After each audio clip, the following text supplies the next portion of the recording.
Welcome to the F50 Woman Podcast, dedicated to sharing stories from a diverse community of women in order to provoke you into a passionate pursuit of life, build unshakable character, and achieve extraordinary things.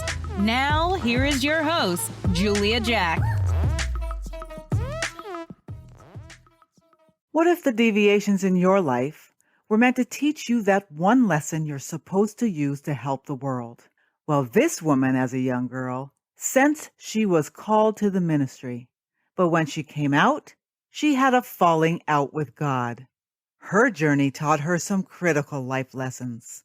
And after practicing for years as an attorney, Marcia Ledford, in her late 40s, finally answered God's call. Come and listen to this woman as she shares with us how she successfully and passionately combines law, politics, theology, and social justice. She's a civil rights attorney, a doctor of ministry in political theology, and another wise and wonderful F50 woman.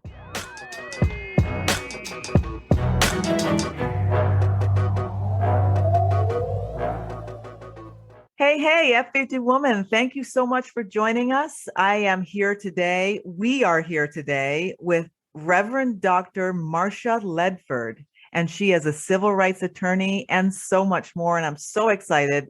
Thank you so much for being with us. Oh, thank you. It's a real pleasure. So we're just going to jump right in. I'd love to hear about who you were as a young woman. Who were you? What did you like? What did you want to be? What did you dream about when you were a young girl? Well, I would say that I was probably, and my parents would agree, a little on the ornery side.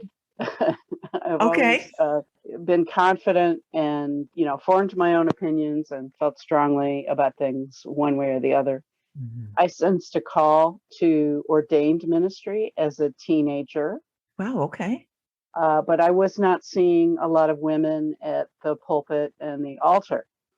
Right. And then I came out in my late teens. Okay. And so I had kind of a tumultuous coming out, and sort of had a falling out with God, and it was a very difficult time, at least until I met Linda, who is now my wife, and we just celebrated 39 years. 39 years. And she works for social justice as well, and has devoted her working life to that. And so we have this very important foundation between the two of us to work for greater justice and equality in the American society. Yeah. So I decided to go into law, and I felt I could help people that way. People don't look at it sometimes this way, but the law is a helping profession. And I became a civil rights attorney, and that was very important work. I wouldn't trade it for anything, but as life marched on, I realized that this call I sensed from the Holy Spirit was not giving up just because I was saying no. Okay. And okay. So I started seminary in my late 40s. Okay.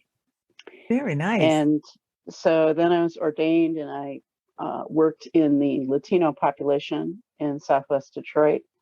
And I was appalled at what our government is doing to families, to little children, many of whom are American citizens, and their families are being torn apart by our archaic immigration system. Okay. And so I decided to go back to school, to seminary, and earned a doctor of ministry in political theology. And it's a really nice intersection. It's a place where my love of the gospel and my love of the Constitution can work together. So that's my full-time ministry now. And I started a mission called Political Theology Matters. Wow. Those two words, political theology and social justice, even those four words, they seem all to contradict, at least in my mind, I speak for myself, in my mind, of what those words mean and what they stand for. So how do you combine them all? Tell me about your work and how does it work? As I was reading, I had a hard time kind of Sure. accepting them all together.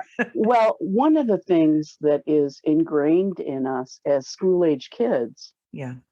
is this concept of the separation of church and state. Yes. A lot of people think this phrase is actually in the Constitution. Yeah. It's not.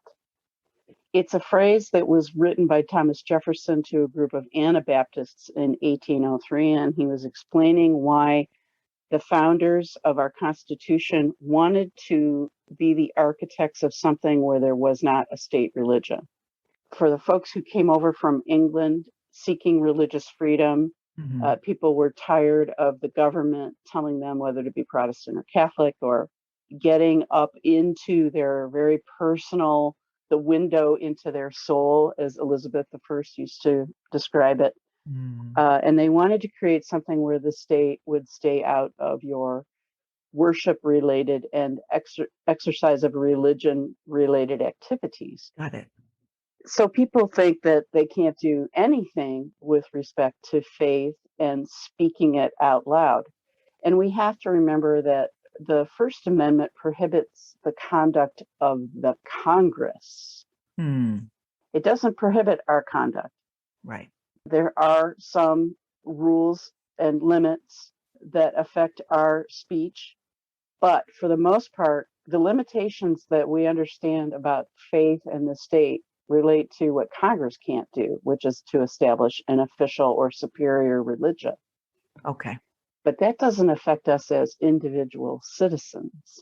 Okay. And in fact, even churches which do have some speech limitations, like endorsing a candidate or influencing how a referendum is voted on. Hmm. Even 501c3 companies can do a lot to work for whatever cause is important to them. Yeah. So we are allowed to speak. Look at Dr. Martin Luther King.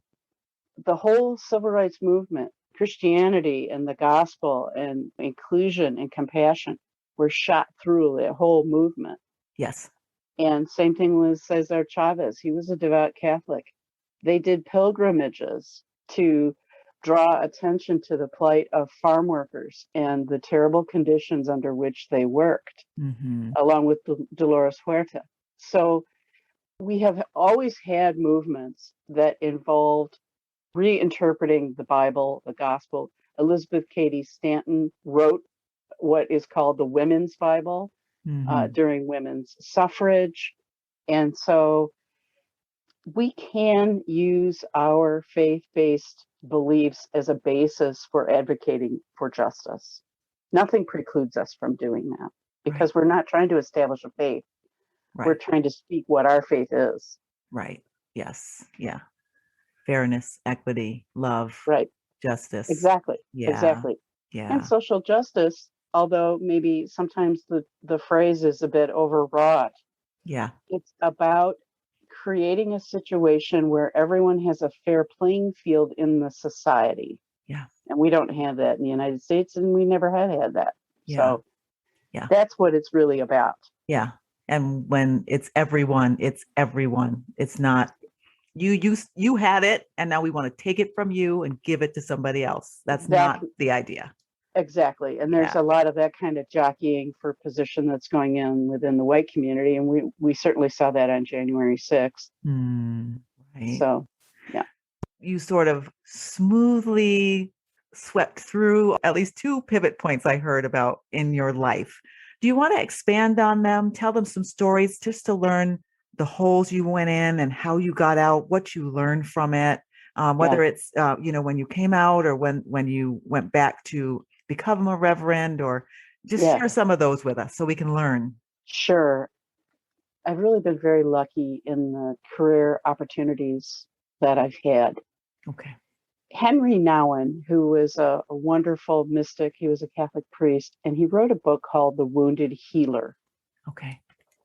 And in this book, he speaks about how we take our woundedness and we use it for the good. You know that expression, you use your power for the good or the evil. Yeah. he maintains that the hurts that we incur, which are inevitable in life,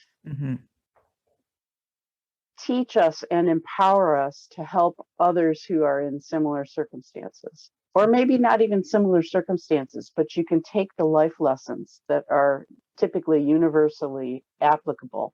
Yeah. And you can apply them to just about anything you want to. And so I learned, even though I'm white, and white privilege certainly has been a part of my existence. My dad had a very good job at General Motors. I had the opportunity to become well educated. I had a lot of things made possible for me, to me, because I'm white. But I also experienced on a different axis of privilege or disprivilege, I experienced what it's like to be a lesbian in this society. Yeah. And to not be able to marry until the 32nd year of our relationship. Yeah. Even though we pay taxes and are good citizens and make contributions to the common good and all of those things.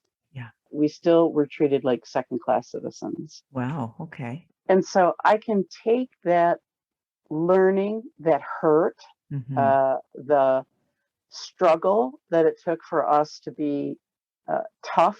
I mean, marriage is hard enough. And then when you have those kinds of challenges, in addition, where nobody recognizes you and nobody wants to recognize you, and in fact, people disparage you and call you terrible names and think you are far inferior to them, that teaches you a lot about life.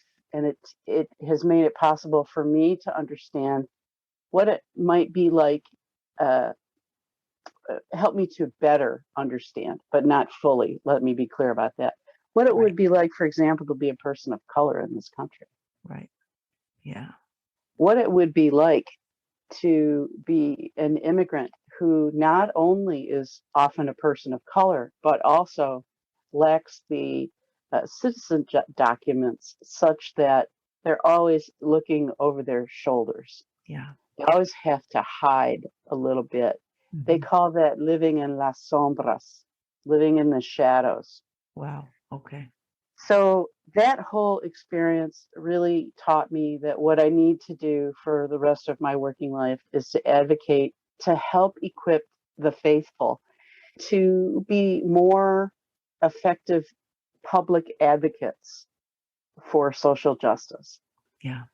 The meaning of political theology is speaking your faith-based tradition, belief, whatever you want to call it, in the public square for greater social justice. Okay. And hopefully to as broad an audience as possible. Yeah. So all of these experiences that I've had have taught me this. I went to a protest one time, and a man was facing deportation who had 3 little daughters. They were like in stair steps, like 9 and 7 and 5. Right. Just darling children. The mother is out of the picture. And he was brought here himself as a child. Wow. Okay. And grew up here. And this is his home. Yeah. And he works hard and has a good job and takes beautiful care of his family. And he got deported. Oh my goodness. To a place he did not know. To a place that was completely strange to him. Completely Correct. foreign. Yeah. Correct. Leaving these little children, United States citizens, I might add, to be in the hands of others, away from their beloved father. Yeah. So this made me very angry. This sort of catalyzed or launched that wounded healer in me to say, no, I am not going to suborn this. I am going to challenge my government, and I'm going to help others challenge our government, because we can do a lot better than this. And as you know, this happened before all the stuff at the border and caging children and all this terrible stuff that's been going on. And I don't mean to gloss over it in any way. Right. But the work has become even more urgent. And I'll tell you one other story. I was in seminary still, and I visited a drop-in center for LGBT youth in Detroit.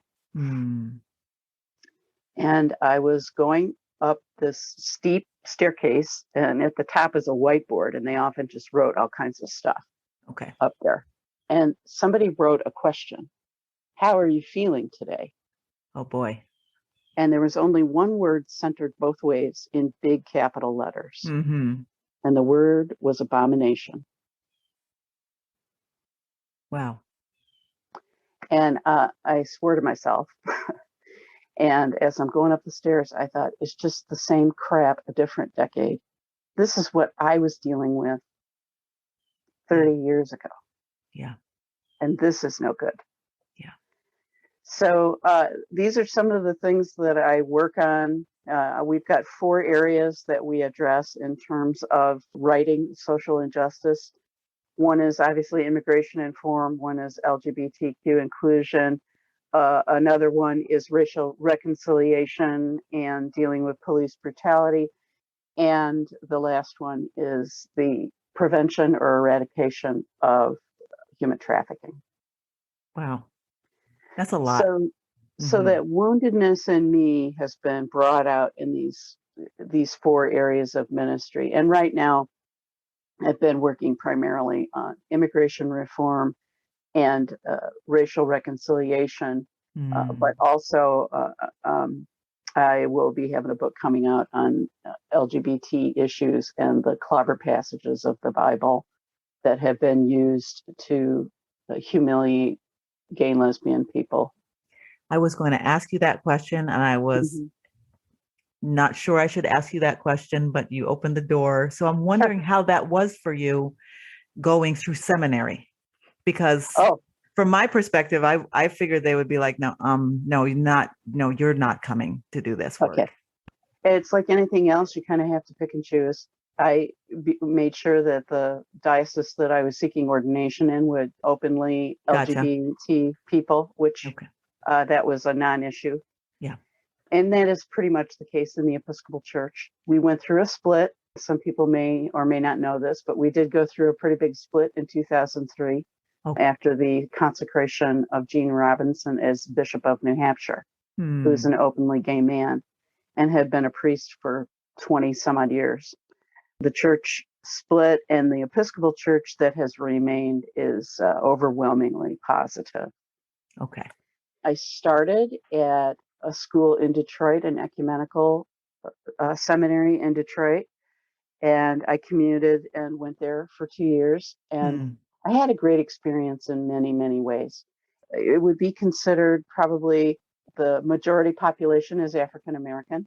Okay. But there were also a lot of us older white women who didn't have the opportunity, like I described to you earlier, to seek ordination when they were young women. And so now we're, getting a little older and a little feistier, and now we're going to seminary. That's right. So I went there for a couple of years, but there were issues about how the school was dealing with inclusion for the LGBT community. Okay. It has a lot of conservative church donors who were not really on board. And while the faculty and administration was fine with me, I did have a couple of classmates who had issues, but with one of them, I had a very transformative experience. Okay. But I decided I also needed to do Anglican studies as part of my Master of Divinity, which is what we all have to do this for the denomination that we're going to be ordained in. And we have to study our history and policy and, all of those things. Yeah. And so it was getting to be time for me to do the Anglican part of this. So I did transfer, and I'm proud to say that I went to the Church Divinity School of the Pacific, which is an Episcopal seminary. And of course, it was a complete non-issue there. And basically, half of us, I think, were lesbian or gay. It was a very nourishing, wonderful experience. It was one of the best things that I've ever done for myself in terms of that, despite the separation from Linda for 2 semesters. Right. But it was a marvelous experience. And so I sort of experienced both sides of it, which I think was good for me, to get a better understanding of where people are at and why their discomfort level is so high. Yeah. But then to go somewhere where they're like, oh, yeah, have a Yeah. seat. Right. Let's So, learn. Yeah. yeah. Were you ever uncomfortable yourself with it? Was there ever a point where Oh, yeah. Okay. Oh, yeah. Okay. Leviticus, that whole abomination thing, like the story I just mentioned, Right. I very much was worried about that. Of course, Mhm. the church at the time, I was raised in a Protestant tradition, and Mhm. nobody ever talked about it Okay. in the mid and late 70s going into the 80s. Nobody talked about sexuality at all, Right. let alone that. Yeah. And so I just got the impression that silence equals, if you blow your own cover, it's not going to be good. Right. And so I had a very serious sort of falling out with God over this, and why Okay. did you do this to me? And Yeah. I know that I can't change, and I don't know what I'm going to do, and I feel like I've got to choose between you and who I am, who you Yeah. made me to be. Yeah. And but then I met Linda, and she was very much more comfortable. She was raised Roman Catholic, and she just was very comfortable with herself, and that helped me a lot. Okay. Is she in the ministry as well? Is she a minister No, or she's no, just the faith? She just has uh, faith. she has a secular job. She works for a government, and she investigates issues of discrimination. Okay. So you both have a similar passion We have a very important foundation that we share. that you We've do it always together. worked. Yeah. Okay. Okay. Now, did you have anyone to help you through that process? Did you have someone who was going through the same thing? Did you meet someone? Our dear friends David and Doug, we met them at the Episcopal Cathedral in Detroit and became friends, very, very close friends. We're now, like brothers and sisters, and we helped each other. Yeah. And Doug had dealt with being part of Homosexuals Anonymous and that whole conversion therapy stuff, and Mm-hmm. he'd really been to hell and back with that. Okay. And so we were all working through it in our own ways. But between the four of us, we even wrote our life covenant ceremonies together. Theirs Okay. was the first weekend of October, and ours was 2 weeks later. Okay. And we wrote our liturgy and our service together, and they were a little bit different, but Right. and we went through all of that. Theirs was in Ann Arbor and very accepting, and they were kissing out in the front yard of the church and people driving down the street and honking their horns. And ours was sort of the opposite. And, Mm-hmm. the ceremony got leaked and it was in the newspaper. And Wow. we had to hire bodyguards and we had protesters. And it was really something. Yeah. Yeah. I'm sitting here trying to imagine being in your shoes at that moment. Right. Because I know, I'm a Black woman, so sometimes walking in certain areas make me afraid, far less having people protesting me and right. Yeah, writing me up in the paper. So yeah. Wow. So kind of build some strength inside you, I imagine. Some inner strength, fearlessness. We did. We had to decide who we were going to be and then be it. Yeah. Yes. And we all face that at critical points in our lives. Yeah. But you know what, Marcia, I feel like even at my age, even, the life that I lived, the skin that I lived in, I'm not sure that I have decided that who I'm going to be against that fear. Mm-hmm. I'm not sure how you got there. Was it just natural? Did you decide?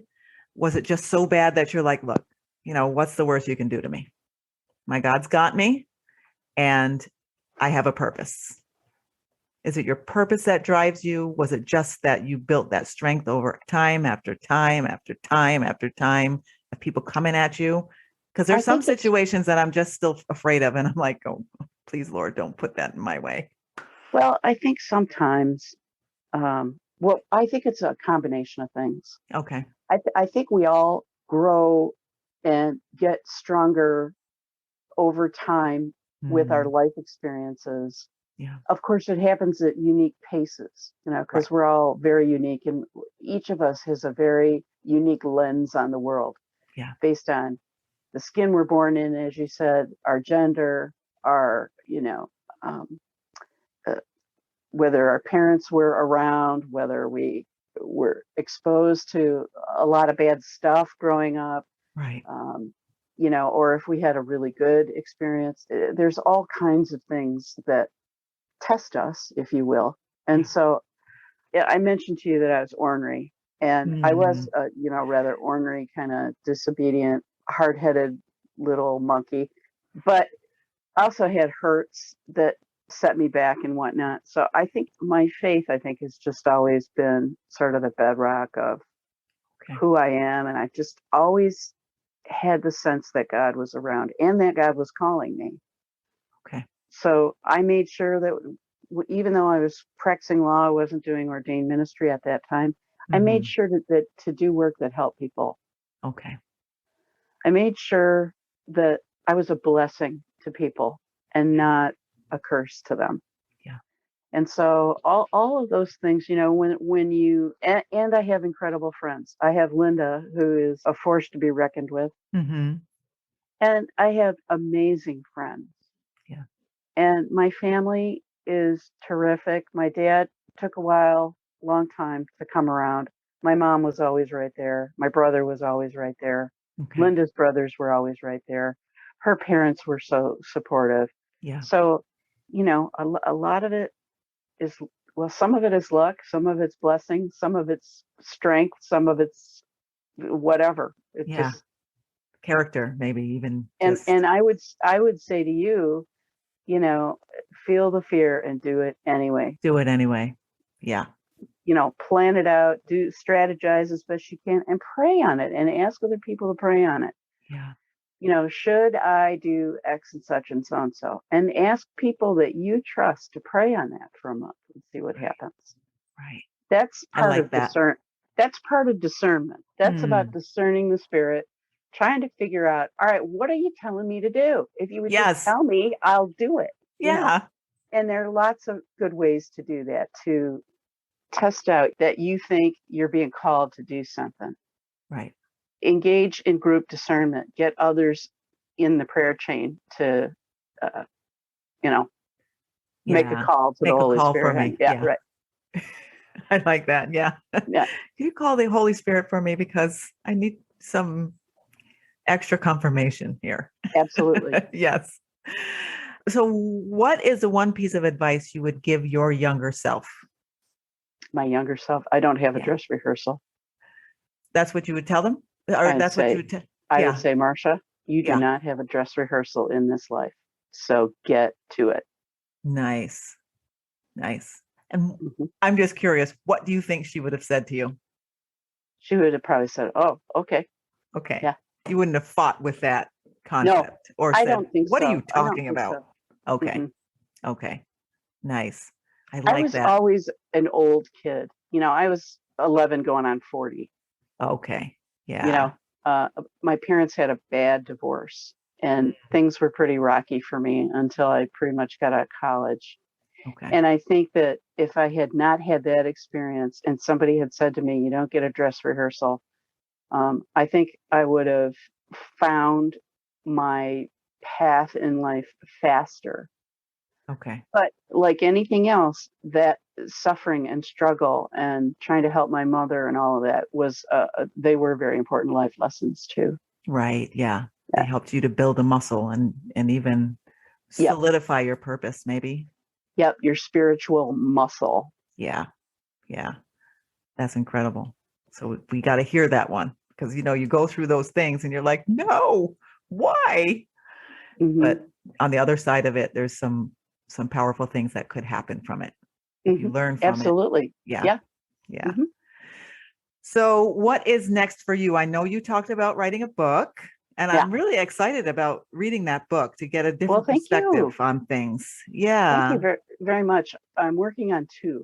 I'm working on the clobber passages from the Bible. There are 7, traditionally 7, really 6, because one of them is so ridiculous it shouldn't be used at all. Okay. And I'm also writing a book on how to be a faith-based advocate. I like that one. Yeah. I am looking forward to that one too.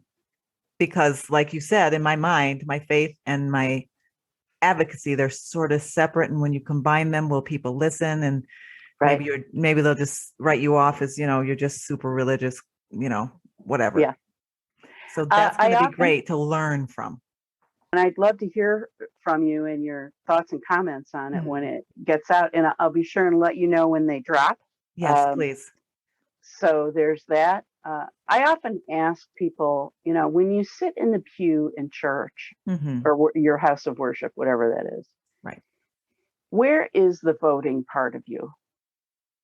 Where is the voting part of you? Yeah. And when you're in a voting booth, yeah, where's the worshiping side of you? Where's the faith side of you? They're always together. Question. You cannot separate them any more than Solomon could have cut the baby in half and have two living halves of a baby. Yeah. Not going to happen. It's all part of who we are. And so therefore, we need to be thinking theologically about what's going on in our world.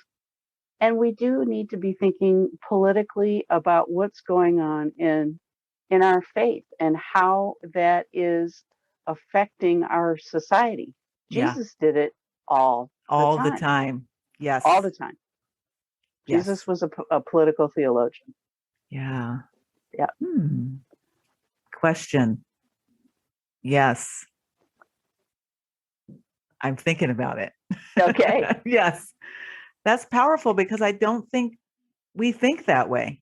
Like you were saying, the separation of church and state. And when I go do that, I'm this person. And when I go here, I'm this person. But when you have faith, it's supposed to be all encompassing everywhere you go. Yeah. I love that. I'm going to be thinking about that a lot. So what is one book that you would advise every woman to read? Every woman to read. Yeah. I know you mentioned that book, The Wounded Healer. The Wounded Healer. So I have that one written down. I think that's a good book for anybody to read. I think we as women are naturally healers or expected to be healers. Yeah. And so I think that could be a very, very good choice. Yeah. So I have a question that I can't wait for you to answer. Oh. And that question is, do you think that evil spreads faster than love? If you do, why? Or do you not even think that's true? Well, first of all, I think love is more powerful than evil. So I guess using your language, I would say that love travels farther than evil does. Evil can do overwhelming damage, particularly in a short period of time. Okay. But typically evil is overtaken by love. So that's a very interesting and, may I say, rather tricky question. Yes. I just wrote a blog about 9/11. Yeah. And I'm very conflicted about it. I still am. I really felt strongly that we needed to respond in some way to this vicious attack. Yeah. But then, we've been watching the withdrawal of our troops from Afghanistan when we went in with the specific goal of getting Al-Qaeda dealt with, which we did 10 years ago. And we've still been there risking lots and lots of life and limb with our civilian and military personnel and spending lots of money and not really getting us anywhere, trying to democratize a country that has never wanted to be a democracy, to be a theocratic country. That's what they are. They don't want to be a democratic country. So I think that's an example of making sure that we know what is being put forth as an action of love or an action of evil. Was it just about us getting our honor back, or did we have good motives for doing what we did? I don't think we did a very good assessment of that. Okay. What happened was evil. What happened in Manhattan and Shanksville, Pennsylvania, and the Pentagon was evil. Yeah. I'm sure we did some evil on the other side. People don't like that. It makes them angry. But in order for us to assess true love and to assess true evil, we have to ask these questions. Yeah. I like how you said evil does more damage. It's almost like it's bigger, quicker, like bursts. It does seem that way, doesn't it? But you see something like Ida happen, and then you see how people respond. Yeah. Now, I'm not saying a natural disaster is evil, but I am saying that bad things can happen and love and care can overtake it. Yeah. Yeah. And I think we have to remember that. Yes. Yeah. That's why I asked that question, because I struggle with that a little bit, because it just feels like somebody comes out with something negative or purposefully hurtful, and people just follow. Yeah. But when you try to do, maybe when you try to do good, there are people that follow too. So maybe my vision is more on the other thing. I'm not sure. I really feel that our social ability to think critically about a situation has weakened a great deal. It concerns me a lot that people don't think about stuff for themselves and collect lots of information from reputable sources to draw a conclusion about something. It's very, very troublesome to me. Very, yeah. And important stuff. Really important stuff. Yeah. Or taking a flight of fancy, believing stuff that's just fantastical. Yeah. Like hook, line, and sinker. Yeah. Just running with it. This is a concern. Yeah. I'm with you on Big that one. I'm with you for sure. So tell us, what is one thing that you have to do every day? One thing that I have to do every day. One thing you can't miss it. You have to do this thing every day. I have to pray. Okay. Yeah. Or meditate. Okay. Now, when you pray, tell us about prayer. When you pray or when you teach others to pray, is it a long-winded, loud, or is it a quiet, or is there a combination? Well, you have to be on your knees. Can you stand up? Can you walk? Oh, I can be doing anything and pray. Okay. That's never been an issue, but I am an Episcopalian and we are rather formal, particularly in our worship. And we have a prayer book and we have written prayers, and they're typically not very long. And they, I think they're very effective and they're typically very poetically written. We do narrative prayer where we, pray unscripted. Yeah.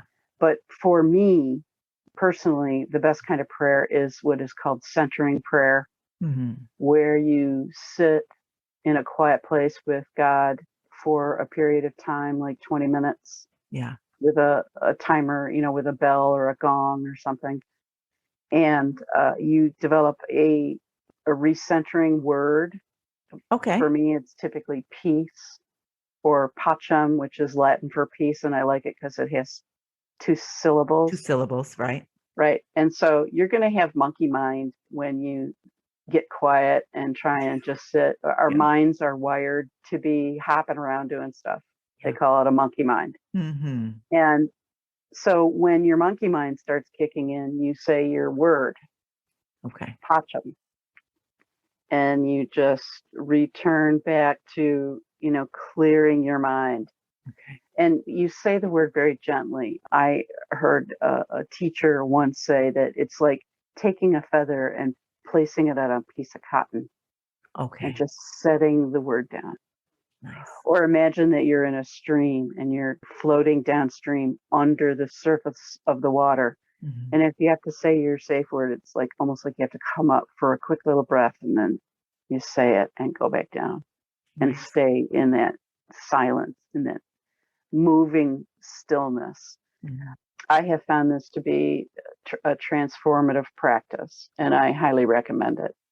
So I like that visual you gave us with the feather. The feather, laying a feather on a piece of cotton and just very gently setting it there, and just very quiet, very, very quiet. Yeah. And people don't think of me normally as quiet because I'm an extrovert. Okay. But it has been a hugely transformative thing to start doing meditation like that. Okay. Do you feel like your prayer life or your prayers or your meditation over the years have gotten more powerful? Oh, no question about it. Okay. No question about it because of the contemplation. So I ask that because some who aren't in the habit of praying or meditating, they may feel like monkey mind is just making me crazy and this is just not working. But if you keep practicing and praying and thinking, Yeah. I have found that to be true, and I think a lot of people who do it would say the same thing. Thomas Merton was a Trappist mystic. Mm-hmm. Somebody said to him, "Father, I try to pray and my mind wanders 486 times." And he responded and he said, "How wonderful for you to return to God 486 times." Oh, yes. Yes. Flip that right over. So let's just turn it right back around and think about the beauty of working to be able to return hundreds of Wow. times when you're struggling to hold your concentration. Yes, I just got butterflies. That's wonderful. Isn't that great? Yes. Yeah. Yes, that is wonderful. And he believed that we all are born with a divine spark in Okay. us. It's almost like an outlet, where you plug into God, and I agree with him. And I think that anytime we do things like this, even though they may not be successful, and Mhm. we open ourselves up to that spark, Yeah. we're going to enjoy spiritual and emotional growth. Nice. Mhm. There's just so much wisdom. I'm going to have to listen to this again because that is really great. Oh, you're too So when kind. you tap into the spark. So since you were really enjoying our conversation about centering prayer, one of the books that I read to first get started in it Mhm. was written by an Episcopal priest. Her name is Cynthia Bourgeau, and it's about centering prayer. Okay. And I think it's something that every woman would benefit from because we have so many demands on our lives, Yes. particularly if we have children in the home. There's a lot of things that pull away from us. Yeah. And this is a great book written by a woman about learning how to do something to draw something special in for yourself, Okay. which is, of course, the Holy Spirit. Okay. Centering prayer. A lot of us who had kids could probably have used that when they were little. I'm telling you. Center me because I'm going nuts. Yeah. Talking baby language all day and then Yeah, having to go to work. exactly. Then it's dinner. Then it's cleaning. Then it's everything Right. else. And Yeah. there's an old expression that, if you think you don't have time to sit and meditate for 20 minutes, then you really do need to sit for an hour. Right. Yeah. Ain't that the truth? Yes. Yeah. 100%. Or else Yeah. you're going to be in trouble in a few Right. years. Yeah, I'm going to be kicking the dog. Right. For no reason. Yeah. Well, thank you so much. My last question is how can Yeah. listeners get in touch with you after Oh, this sure. podcast? Tell us your website, your email, or Sure. whatever you want to share with them. I will do that. Politicaltheologymatters.com is Mhm. my website, Yeah. politicaltheologymatters.com. You can email me at the same place, Marcia at politicaltheologymatters.com. Nice. You can find me on Facebook and at, again, politicaltheologymatters.com, and also on Twitter at Doc Ledford, and on Instagram at Doc Ledford, and LinkedIn at Marcia Ledford. And again, I've got a couple of books coming out in the next 8 months. So stay tuned, and I'll keep your wonderful host informed. Yes, we're looking forward to those. And I'm so thankful to talk to you. And please don't be surprised when you get an email from me saying, Marcia, I can't do it. I'm trying to pray. You go right ahead. Can't. You definitely do that. Yeah. Yeah. I'd love to stay in touch. Yes. Yeah. You're steeped in it. And sometimes, like you said, we need that. I don't think you called it a tribe, but the mastermind or whatever we call that, where we all start need to a tip. cohort. Yes. And somebody can push you back and say, yep, you can do it, girl. Yeah, Come on. absolutely. Yeah. And you can do it, girl. Yeah. If you can't take 20 minutes, take the hour. Right. But thank you so much for being with us. All right. Thank you, and blessings. You've been listening to the F50 Woman Podcast. Join the F50 Woman movement and this diverse group of voices to help change the world one woman at a time. Why should you join at your age? Because we're not done yet.